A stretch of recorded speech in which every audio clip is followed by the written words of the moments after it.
छत्तीसगढ़ महतारी तोर माया गजबे लागे, और पपैरी के लहरिया मन ला झूमे बर जागे।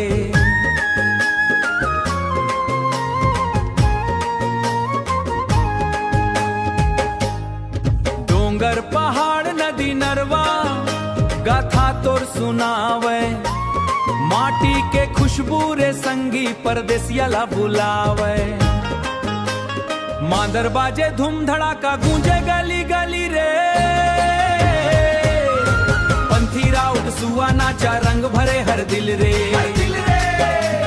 हरियर धान के बाली डोले सोना जैसन चमके, गांव गांव के हंसी ठिठोली सुरता मरोज दम के।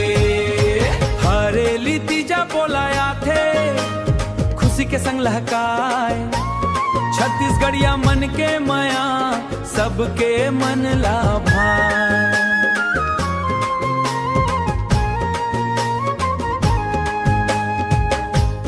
बस्तर के जंगल गाथे सिरपुर इतिहास सुनावे, लोकला के रंग निराला दुनिया भर महकावे।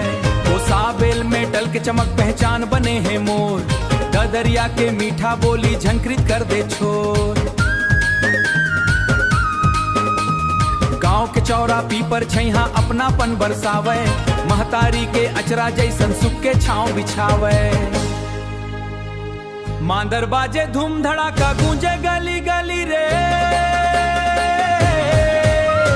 पंथी राउत सुआ नाचा रंग भरे हर दिल रे, रंग भरे हर दिल रे।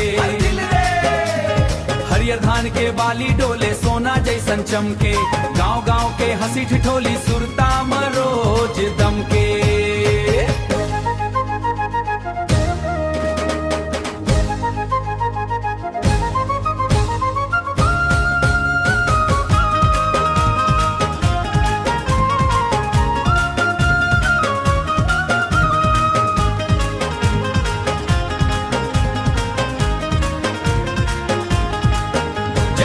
छत्तीसगढ़ के जय जय माटी महान, संस्कृति के दीप जले हैं बढ़ते रोज सम्मान। और पपैरी के लहरिया गावे माया भरे ये तान, मोर छत्तीसगढ़ महतारी तोर चरण में प्रणाम।